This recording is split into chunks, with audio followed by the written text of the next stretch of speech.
अगर मनुष्य जाति को परमात्मा के निकट लाना है तो पहला काम परमात्मा की बात मत करिए। मनुष्य जाति को प्रेम के निकट ले आइए। जीवन जोखिम भरा है, न मालूम कितने खतरे हो सकते हैं। जीवन की बनी बनाई व्यवस्था में न मालूम कितने परिवर्तन करने पड़ सकते हैं, लेकिन न पर करेंगे परिवर्तन तो ये समाज अपने ही हाथ मौत के किनारे पहुंच गया, इसलिए मर जाएगा, ये बच नहीं सकता। प्रेम से रिक्त लोग ही युद्धों को पैदा करते हैं। प्रेम से रिक्त लोग ही अपराधी बनते हैं। प्रेम से रिक्त ही अपराध क्रिमिनल बनते हैं। क्रिमिनलिटी की जड़ ही यही है, प्रेम रहित होना। सारी दुनिया में अपराधी फैलते चले जाएंगे। अभी क्या हो रहा है? यही हो रहा है। जैसे मैंने आपसे कहा कि अगर किसी दिन जन्म में विज्ञान विकसित होगा तो हम शायद पता लगा पाएंगे कि कृष्ण का जन्म किन स्थितियों में हुआ, किस समस्वरता हारमोनी में कृष्ण के माँ बाप ने किस प्रेम के क्षण में गर्भ स्थापन कंसेप्शन किया इस बच्चे का, किस प्रेम के क्षण में यह बच्चा अवतरित हुआ। तो शायद हमें दूसरी तरफ यह भी पता चल जाए कि हिटलर जो है किस अप्रेम के क्षण में पैदा हुआ, मुसोलिनी किस क्षण पैदा हुआ, तैमूर लंग चंगेज खां किस अवसर पर पैदा हुए। हो सकता है ये बात पता चले कि चंगेज खां संघर्ष, घृणा और क्रोध से भरे माँ बाप से पैदा हुआ। जिंदगी भी क्रोध से भरा हुआ, वह जो क्रोध का मौलिक वेग ओरिजिनल मोमेंटम है उसको जिंदगी भर दौड़ाया। चंगेज खां जिस गांव में गया लाखों लोगों को कटवा दिया। तैमूर जिस राजधानी में जाता 10-10 हजार बच्चों की गर्दनें कटवा देता, भाले में छिदवा देता। जुलूस निकालता तो 10,000 बच्चों की गर्दनें लटकी हुई भालों के ऊपर। पीछे तैमूर जा रहा है। लोग पूछते हैं ये तुम क्या कर रहे हो? तो वह कहता है कि ताकि लोग याद रखें कि कभी तैमूर लंग इस नगरी में आया था। इस पागल को याद रखने की कोई और बात समझ में नहीं पड़ती। हिटलर ने जर्मनी में 60 लाख यहूदियों की हत्या की। 500 यहूदी रोज मारता रहा। स्टेलिन ने रूस में 60 लाख लोगों की हत्या की। जरूर इनके जन्म के साथ कोई गड़बड़ हो गई। जरूर ये जन्म के साथ पागल पैदा हुए। उन्माद इनके जन्म के साथ इनके खून में आया और फिर वह इसको फैलाते चले गए। पागलों में बड़ी ताकत होती है। पागल कब्जा कर लेते हैं, दौड़कर हावी हो जाते हैं धन पर, पद पर, यश पर। ऐसा करते करते सारी दुनिया को विकृत करते हैं। पागल ताकतवर हो जाते हैं। ये जो पागलों ने दुनिया बनाई है, ये दुनिया तीसरे महायुद्ध के करीब आ गई। सारी दुनिया मरेगी। पहले महायुद्ध में 3.5 करोड़ लोगों की हत्या की गई, दूसरे महायुद्ध में 7.5 करोड़ लोगों की। अब तीसरे में कितनी की जाएगी? मैंने सुना है जब आइंस्टाइन भगवान के घर पहुंच गया तो भगवान ने उससे पूछा कि मैं बहुत घबराया हुआ हूँ, तीसरे महायुद्ध के संबंध में कुछ बताओगे, क्या होगा? उसने कहा तीसरे के बाबत कहना मुश्किल है, चौथे के संबंध में कुछ जरूर बता सकता हूँ। भगवान ने कहा तीसरे के बाबत नहीं बता सकते तो चौथे के बाबत कैसे बताओगे? आइंस्टीन ने कहा एक बात बता सकता हूँ चौथे के बाबत कि चौथा महायुद्ध कभी नहीं होगा, क्योंकि तीसरे में सब समाप्त हो जाएगा। चौथे के होने की कोई संभावना नहीं। तीसरे के बाबत कुछ भी कहना मुश्किल है।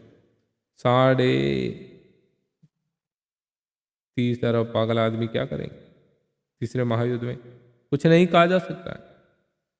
क्या स्थिति बनेगी? प्रेम से रहित मनुष्य मात्र एक दुर्घटना है। मैं अंत में यह बात निवेदन करना चाहता हूँ। मेरी बातें बड़ी अजीब लगी होगी क्योंकि ऋषि मुनि इस तरह की बातें करते ही नहीं। मेरी बात बहुत अजीब लगी होगी। आपने सोचा होगा कि भजन कीर्तन का कोई नुस्खा बताऊंगा। आपने सोचा होगा कि मैं कोई माला फेरने की तरकीब बतलाऊंगा।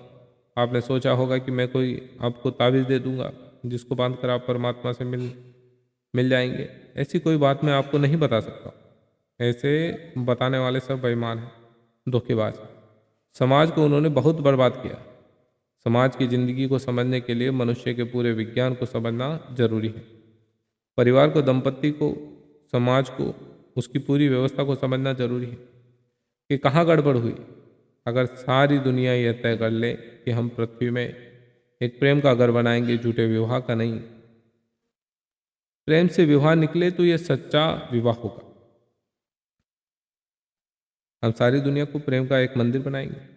जितनी कठिनाइयाँ होगी, मुश्किलें होगी, यह व्यवस्था होगी, उसको संभालने का हम कोई उपाय खोजेंगे, उस पर विचार करेंगे, लेकिन दुनिया से हम यह प्रेम का जो जाल है उसको तोड़ देंगे और प्रेम की एक दुनिया बनाएंगे, तो शायद पूरी मनुष्य जाति बच सकती और स्वस्थ हो सकती। जोर देकर मैं आपसे ये कहना चाहता हूँ कि अगर सारे जगत में प्रेम के केंद्र पर परिवार बन जाए तो अति मानव सुपरमैन की कल्पना जो हजारों साल से हो रही आदमी को महामानव बनाने की, ये जो नित्य से कल्पना करता है, अरविंद कल्पना करते हैं, ये कल्पना पूरी हो सकती है।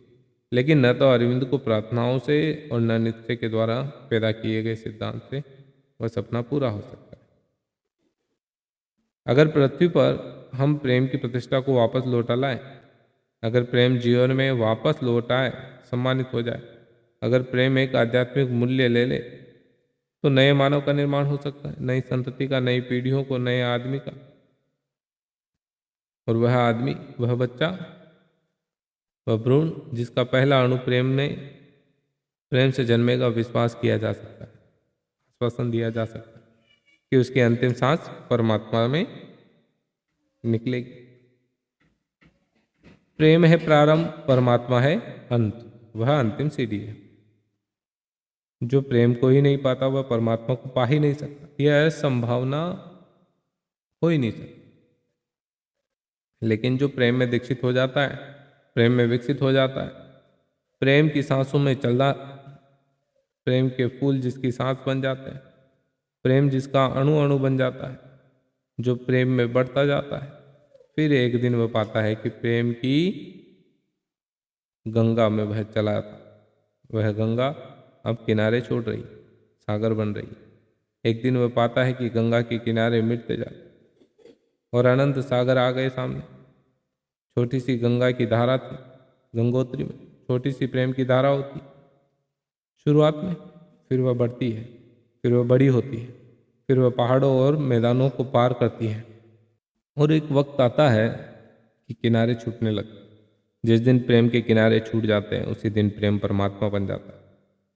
जब तक प्रेम के किनारे होते हैं तब तक परमात्मा नहीं होता, गंगा नदी होती है।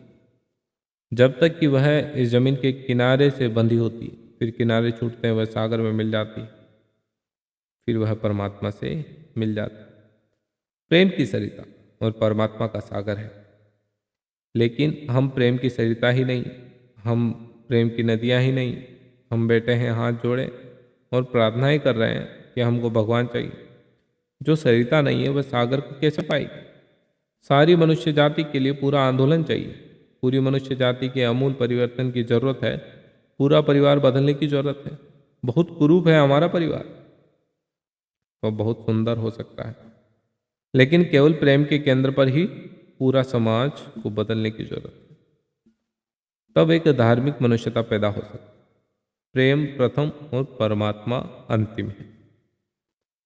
और क्यों ये प्रेम परमात्मा पर पहुंच जाता है, इसके पीछे क्या था? क्योंकि प्रेम है बीज और परमात्मा है वृक्ष। प्रेम का बीज ही फिर फूटता है और वृक्ष बन जाता है।